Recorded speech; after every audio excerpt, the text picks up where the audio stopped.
Welcome to Survival of the Business. My name is Lupe Piceno. Starting over. Lessons, risks, and success stories. The intention of this channel is to support the growth of your business through questions. Today's 3 questions are: 1. If you could start blank all over again, knowing what you know now, what would you do differently? 2. What is the worst thing that could happen? Could you live without guilt if it did? And 3. Do you know other people who have achieved that goal? Number 1.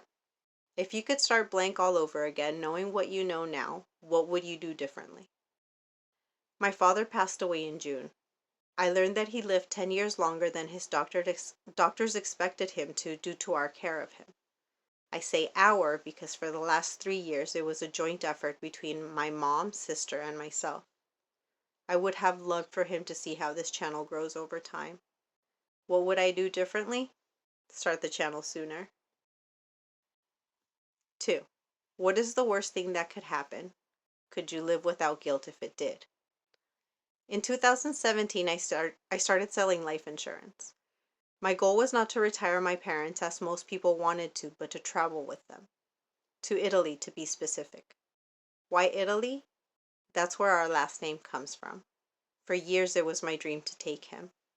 As you may imagine by now, it didn't happen. Do I live with guilt about it? No.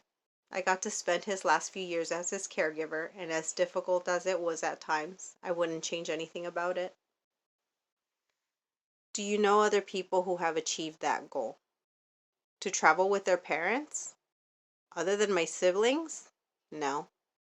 But then again, when you live an unconventional life such as mine, you tend to do things differently than others. This channel, for example, these questions to be exact. I got them from Coach Cy Blackburn from Coach Foundation to help myself become a better coach, and ended up pulling myself out of the depression that came from losing my father. With them. Here's the link for those curious enough to get all of them ahead of time. Leave your answers in the comments. If your intention is to grow a lasting business, create lasting change, or just build something, I suggest that you write each question down, your answers, and date them for future reference. Success leaves clues. Go back to your notes when noticing a repeating pattern in your life or business. That's all for this one. Thank you for watching. Like, share, and subscribe for more videos like this.